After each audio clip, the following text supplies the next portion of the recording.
అడవిలో ఉన్న పిల్లల్ని కాపాడి సాయం చేయడం కోసమని చెప్పి స్వయాన ఆ ఆంజనేయ స్వామి దిగి వస్తారు. ఇక అలా రౌడీలను కనిపించకుండా చితక్కొట్టి పిల్లలను కాపాడుతారు. తనని అంజీగా ఆంజనేయ స్వామి పరిచయం చేసుకోవడంతో పిల్లలు చాలా థ్యాంక్స్ అంజీ, మమ్మల్ని కాపాడినందుకు అని చెప్పి థ్యాంక్స్ చెప్తూ ఉంటే ఇకప్పుడు ఆంజనేయ స్వామి ఈ అడవిలో మీరు ఎక్కడికి వెళ్తున్నారని చెప్పి అడగడంతో గుడికి వెళ్తున్నాం స్వామి, అభయాంజనేయ స్వామి గుడికి వెళ్తే మా అమ్మ దొరుకుతుందని పండు చెప్పాడు అని చెప్పి పిల్లలు అంటూ ఉంటారు. తరువాత పిల్లలకు కావాల్సిన ముడుపు కూడా ఆంజనేయ స్వామి ఇచ్చి ఆ ముడుపుని తల మీద పెట్టి తనతో నడవమని చెబుతూ ఉంటారు. పిల్లలు అలసిపోయి కొంత దూరం వెళ్ళిన తర్వాత నడవలేకపోతూ ఉండడంతో పిల్లలు మీరు నడవలేకపోతున్నారు కదా, రండి నా భుజాల మీద ఎక్కండి అంటూ వాళ్ళిద్దరినీ కూడా 2 భుజాల మీద ఎక్కించుకొని గుడికి తీసుకొని వెళ్తూ ఉంటారు. సుభాష్ రౌడీలను కొట్టి, రే ఏం మాట్లాడుతున్నారు మీరు, పిల్లల్ని చంపలేకపోయారా, అయినా గాల్లో ఏదో శక్తి మిమ్మల్ని కొట్టడం ఏంట్రా, ఇవన్నీ నాకు తెలీదు, ఇప్పుడు మళ్ళీ వెళ్ళండి, ఆ పిల్లల్ని చంపేయండి, చంపకుండా వస్తే మాత్రం ఈసారి నేను మిమ్మల్ని చంపేస్తాను అని చెప్పి సుభాష్ రౌడీలకు వార్నింగ్ ఇవ్వడంతో రౌడీలు మరొకసారి పిల్లల్ని వెతుక్కుంటూ అడవిలోకి వస్తూ ఉంటారు. మరోవైపు పిల్లలు ఆంజనేయ స్వామితో కలిసి వెళ్తూ ఉంటే అక్కడ దారి మధ్యలో ఒక చెట్టు పడిపోయి ఉంటుంది. అంజీ, చెట్టు పడిపోయింది కదా, మరి ఇప్పుడు మనం ఎలా వెళ్తాం అని చెప్పి పిల్లలు అడుగుతూ ఉంటారు. చూడండి ఇప్పుడు ఏం చేస్తాను అని చెప్పి అంజీ అక్కడ పడిపోయి ఉన్న చెట్టుని ఒక్క చేత్తో పక్కకి తీసి పడేయడంతో, అంజీ అంత పెద్ద చెట్టుని నువ్వు ఒక్క చేత్తో ఎలా తీసి పడేయగలిగావు, నిజంగా నీకు చాలా బలం ఉంది, నిన్ను నేను హనుమాన్ అని పిలుస్తాను అని చెప్పి క్రిష్ అంటూ ఉంటే, అవును నేను కూడా హనుమాన్ అని పిలుస్తాను అని చెప్పి సిరి కూడా అంటూ ఉంటుంది. అంజీ నవ్వుతూ ఉంటారు. ఇక అలా పిల్లలిద్దరినీ కూడా తన భుజాల మీద మోస్తూ అంజీ తీసుకుని వెళ్తూ ఉంటే, హనుమాన్ నిజంగా నీకు చాలా ధైర్యం ఉంది, ఇందాక మేము అడవిలోకి వచ్చినప్పుడు కొంతమంది రౌడీలు మా వెంట పడ్డారు, మాకు ఎంత భయం వేసిందో అని చెప్పి పిల్లలు అంటూ ఉంటారు. ఏంటి పిల్లలు మీకు భయం వేసిందా, ఈసారి వాళ్ళు కనిపిస్తే మీకు కొట్టాలని ఉందా అని చెప్పి అంజీ అడుగుతూ ఉంటే, అవును హనుమాన్ మాకు కొట్టాలని ఉంది, కానీ మా దగ్గర అంత బలం లేదు కదా అని చెప్పి అంటూ ఉంటే, మీ దగ్గర బలం ఎందుకు లేదు, ఆ ఆంజనేయ స్వామిని తలుచుకోండి, ఖచ్చితంగా మీకు 1000 ఏనుగుల బలం వస్తుంది, ఆ రౌడీలను మీరు కొట్టగలుగుతారు అని చెప్పి వెనక్కి అంజీ పిల్లల్ని తీసుకొని వెళ్తూ ఉంటారు. ఇకప్పుడు ఆ రౌడీలకు కేవలం పిల్లలు మాత్రమే కనిపిస్తారు. ఏంటి పిల్లలు, మిమ్మల్ని మేము వెతుక్కుంటూ వస్తూ ఉంటే మీరే మా కోసం వెనక్కి వచ్చారు అని చెప్పి రౌడీలు అంటూ ఉంటే, మిమ్మల్ని చితక్కొట్టడానికని చెప్పి క్రిష్ అంటూ ఉంటాడు. ఇక దాంతో రౌడీలు పగలబడి నవ్వుతూ ఉంటారు. రే విన్నావా వాడు ఏమంటున్నాడు, వాడు మనల్ని కొడతాడట, ఎరా వేలడంత లేవు నువ్వు మమ్మల్ని కొడతావా అని చెప్పి రౌడీలు పగలబడి నవ్వుతూ ఉంటే ఇకప్పుడు సిరి తన పిడికిల్ని బిగించి రౌడీలను కడుపులో గుద్దుతూ ఉంటుంది. ఇక అలా అంజీ సాయంతో రౌడీలందరినీ కూడా పిల్లలు చితక్కొడుతూ ఉంటారు. ఇక ఆ దెబ్బలకు తాళలేక రౌడీలంతా కూడా కింద పడిపోయి, అమ్మో వద్దు మమ్మల్ని ఏం చేయొద్దు అని చెప్పి అక్కడి నుండి పారిపోతారు.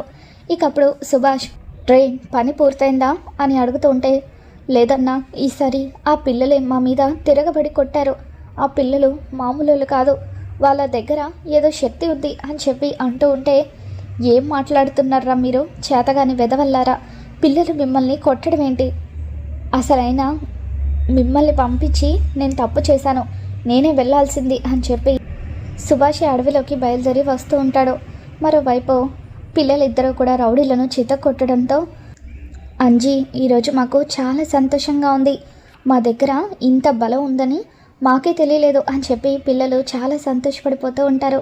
ఇక ఆ తర్వాత అంజీ పిల్లలిద్దరినీ కూడా మళ్ళీ భుజాల మీద మోసుకుంటూ గుడికి తీసుకొని వస్తారు. ఇక అక్కడ గుడిలో ముడుపు కట్టిన తర్వాత, స్వామి మా అమ్మ ఎక్కడున్నా సరే క్షేమంగా ఉండాలి, త్వరగా మాకు కనిపించాలి అని చెప్పి క్రిష్ సిరి ఇద్దరూ కూడా ఆంజనేయ స్వామిని వేడుకుంటారు.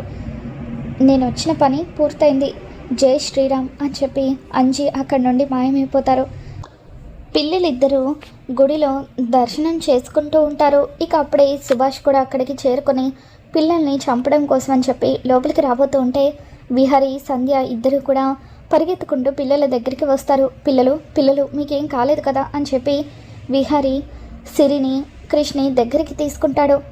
లేదు బ్యాట్మ్యాన్, మాకు ఏమీ కాలేదు, మమ్మల్ని అంజీ కాపాడాడు అని చెప్పి తనే మమ్మల్ని ఇక్కడి వరకు క్షేమంగా తీసుకుని వచ్చాడు అని చెప్పి అంజీ ఎక్కడున్నావని చెప్పి పిల్లలు ఆ గుడి చుట్టుపక్కల అంతా కూడా వెతుకుతూ ఉంటే అంజీ ఎక్కడా కనిపించకపోవడంతో ఇక అప్పుడు విహారి సరే పిల్లలు, చీకటి పడుతుంది, ఈ అడవిలో ఎక్కువసేపు ఉండడం మంచిది కాదు, త్వరగా వెళ్ళిపోదాం పదండి అని చెప్పి విహారి సంధ్య ఇద్దరు కూడా పిల్లల్ని తీసుకొని అక్కడి నుండి వచ్చేస్తూ ఉంటారు. ఇక ఆ టైంకి విహారీ రావడం వల్ల సుభాష్ పిల్లల్ని ఏమీ చేయలేక మంచి ఛాన్స్ మిస్ అయిపోయింది అని చెప్పి ఇప్పుడు ఈ విహారీ గడి కంట పడితే నన్ను చంపేస్తాడు, ఏదైనా మంచి టైం చూసుకొని అప్పుడు వీళ్ళను లేపేయాలనుకొని సుభాష్ అక్కడి నుండి వెళ్ళిపోతాడు.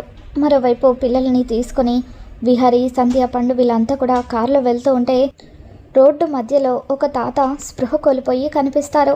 ఇక దాంతో తాత అని చెప్పి పిల్లలిద్దరూ కూడా ఆ తాతని పిలుస్తూ ఉంటారు. ఇక ఆయనలో ఎటువంటి చలనం లేకపోవడంతో ఆయన బతికి ఉన్నారు, త్వరగా హాస్పిటల్కి తీసుకువెళ్దాం అని చెప్పి విహారీ సంధ్యకు చెప్పడంతో సరే విహారీ గారు తీసుకువెళ్దాం పదండి అని చెప్పి ఇద్దరు కూడా ఆ తాతను ఎక్కించుకొని హాస్పిటల్కి తీసుకుని వెళ్తారు. ఇక అదే హాస్పిటల్లో లక్ష్మికి ట్రీట్మెంట్ జరుగుతూ ఉంటుంది. సిరి క్రిష్ ఇద్దరూ కలిసి ముడుపు కట్టి ఆంజనేయ స్వామిని వేడుకోవడం వల్ల ఆంజనేయ స్వామి మహిమతో లక్ష్మి స్పృహలోకి వస్తూ ఉంటుంది. ఇక సడన్గా లక్ష్మిలో చలనం మొదలవడంతో అక్కడున్న నర్స్ ఆశ్చర్యపోతూ డాక్టర్ అక్కడ ఐసీయూలో ఉన్న పేషెంట్కి స్పృహ వస్తుంది, తను కదులుతుంది అని చెప్పి అంటూ ఉండడంతో డాక్టర్ వచ్చి ఇంజెక్షన్ ఇచ్చి ఈ అమ్మాయి స్పృహలోకి వచ్చింది కాబట్టి తను ప్రమాదం నుండి బయటపడినట్టే, ఆ దేవుడే తనను కాపాడాడు అని చెప్పి డాక్టర్ అంటూ ఉంటారు. తను స్పృహలోకి వచ్చిన తర్వాత తన కట్లు విప్పుతాను అని చెప్పి డాక్టర్ అంటూ ఉంటారు. ఇక అలా కొద్దిసేపటికే లక్ష్మి స్పృహలోకి వస్తుంది.